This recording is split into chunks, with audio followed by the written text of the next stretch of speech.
Hey guys, this is God of Politics, and welcome back to a brand new video. But before we get started with this video, please like this video and subscribe to the channel. Also, join the Discord that is linked down in the description. But in today's video, I'm going to be doing my updated Senate election prediction for the month of June, predicting how the elections are going to be come November. I did my battleground map earlier in the month. You should go check that out. That'll be in the cards.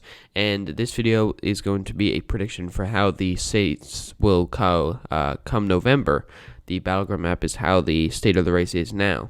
This is prediction for November, so some of these results may be a little different here.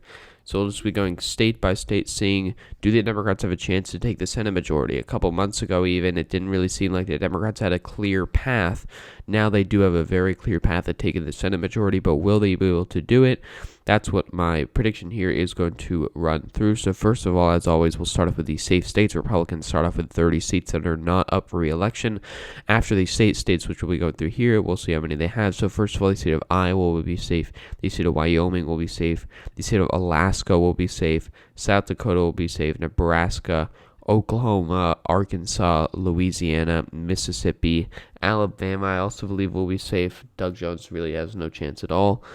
Tennessee, as well as that is actually going to be it. That's all of the safe states. Seriously, Republicans have 11 safe states, getting up to 41 safe seats. Democrats have 35, and the safe seats they will win will be the state of Oregon. They have Jeff Merkley here. It is a state that has a lot of rural population, but he's an incumbent senator who doesn't really have a good candidate. He'll win by a safe margin, as well as Illinois with Dick Durbin. Actually, for the Republicans, they also have West Virginia, so that puts them at 42. For Democrats, they have Illinois. They also have Virginia with Mark Warner. I do believe this is a state, obviously it's a state that's trending blue, and I do believe Mark Warner is popular enough to be able to win this by a safe margin, along with Joe Biden will win it close to a safe margin, as well as Delaware here with Chris Coons, New Jersey with Cory Booker, as well as Rhode Island and Massachusetts, whoever that'll be, Joe Kennedy or Ed Markey. As well as New Hampshire. I also believe New Hampshire will be safe here. Republicans really do not have a good candidate here at all to win the state of New Hampshire here, and so I do believe that that state will go by a safe margin. And then the final state will be the state of New Mexico here.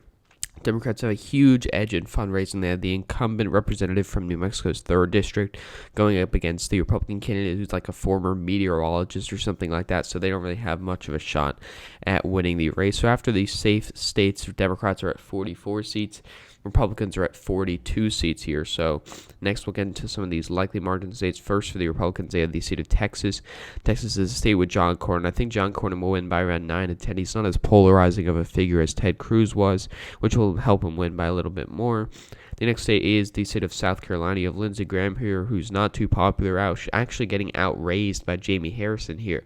And while I do believe that he will end up winning quite easily, it is quite an interesting race to look at because it is the state of South Carolina, but it's actually surprisingly close as of now. But I do expect him to pull away from it come the end of the race. The next state is the state of Kentucky. Obviously, we've seen some polls out showing Amy McGrath winning.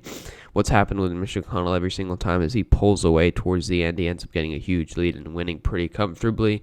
I do expect the same thing to happen this time, and I do expect him to win by a likely margin, which is disappointing for him because, it's a state that went to Donald Trump by 30 points, but the margin doesn't matter as much as the result. So after the likely margin states, Republicans, they have 45 seats. As for the Democrats, I do believe they will win. The only state that will win by a likely margin is the state of Minnesota. You have Tina Smith here, who has a huge fundraising edge on the Republican here. She is an incumbent who won by 10 points in 2018, and I don't see much reason to win easily in 2020 as well. And so after the likely margin states, Democrats and Republicans both have 45 seats here, which is showing the dead heat that the Senate race is actually in. Next, for the lean margin states, we'll get to some of these lean margin states. First of all is the state of Montana here. In the state of Montana, you have Steve Daines running against Steve Bullock here. Currently, Steve Daines doesn't have an edge in fundraising here, and it is a traditionally red state, but Steve Bullock is a popular incumbent governor here who's now running for the Senate seat. I do believe that this could be very close, but when it's all said and done, I do expect Steve Daines to still end up winning by a lean margin here.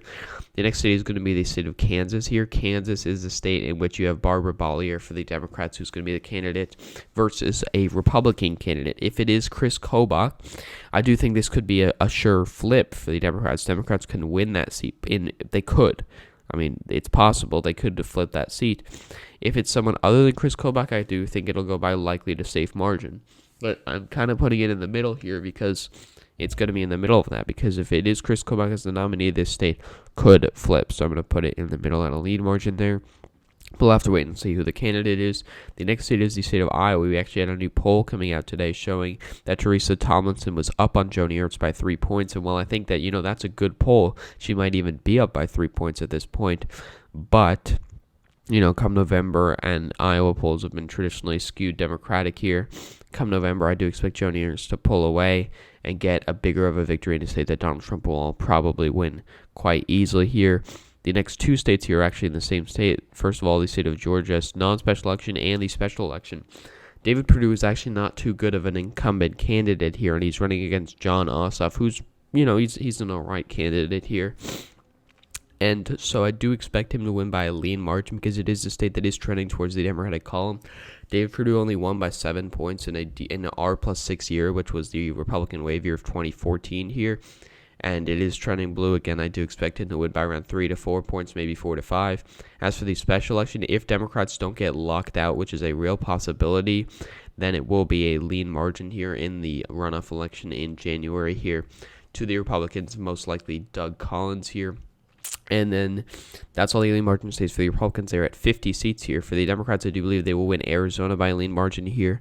You have Mark Kelly, who is doing exceptionally well here. Who you could almost put this as, a likely to safe margin here.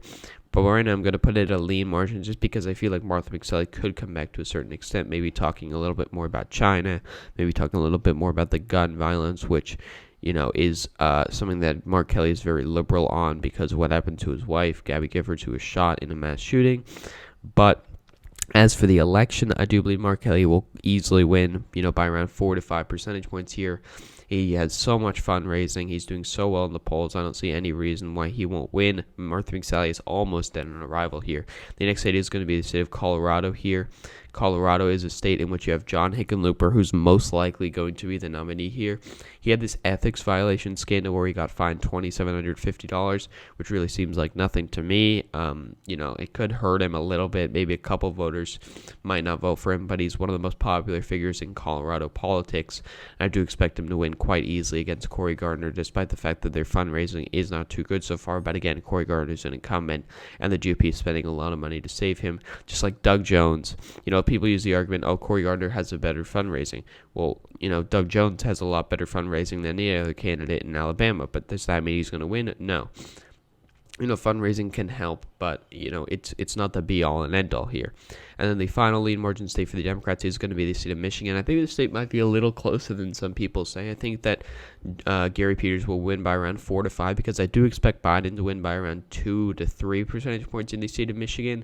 And what we've seen in the polls is that Gary Peters is running a couple points ahead of Joe Biden because he's more of a generic Democrat here.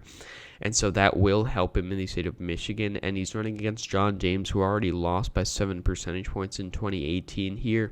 And the polls are looking really bad for him, given the fact that he already ran an election and lost.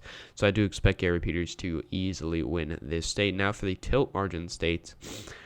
First with the state of Maine, I do believe that Maine will go to Sarah Gideon. She's done very well in the fundraising numbers here for a non-incumbent.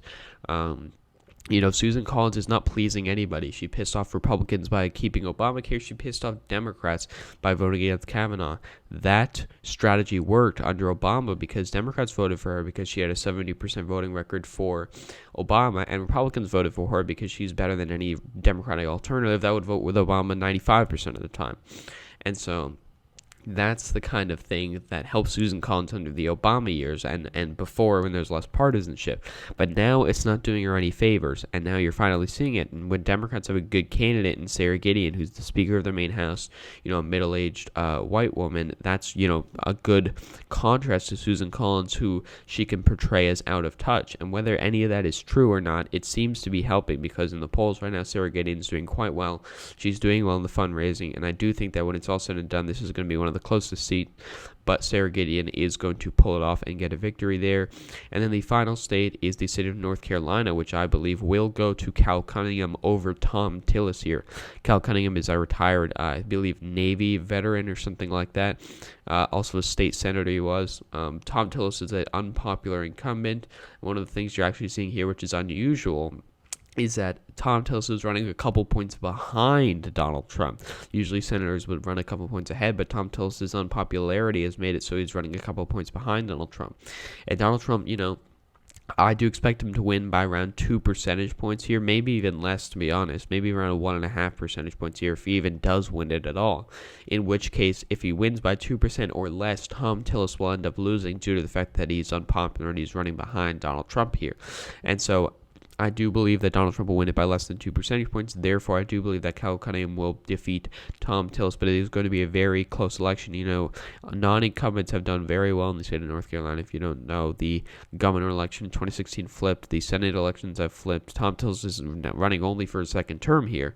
And so this is a very interesting state that we're going to have to watch. Democrats, I do believe, in the race for the Senate are slightly favored now just due to the number of pickup opportunities they have, because if you're being very generous to them, you could even give them Montana, you could give them Iowa, you could give them Georgia, and you can give them Kansas on a very good day, best case scenario. For Republicans, in a best case scenario, they can win North Carolina, they can win Maine, they can maybe squeak off Arizona or Colorado, they can maybe pull up Michigan. I don't really think that's likely. But so far, the Senate race is still in a dead heat, which is not what anybody expected this time a year ago when Democrats didn't really have much of a shot at taking the Senate at all. So this is the Senate map, my prediction for November and June of 2020, June 14th, 2020, which is actually Donald Trump's birthday here. So that's actually quite an interesting thing here. But my prediction, 50-50 Senate with the vice president taking the tie, which right now would be the Democratic vice president, because I've predicted that Joe Biden, as of now, would win the election come November. So yeah, that's my prediction, 50 Democrats, 50 Republicans. So thank you all for watching this video. Please like this video and subscribe to the channel. Join the Discord that is linked down in the description. So again, thank you all for watching, guys, and I will see you guys later.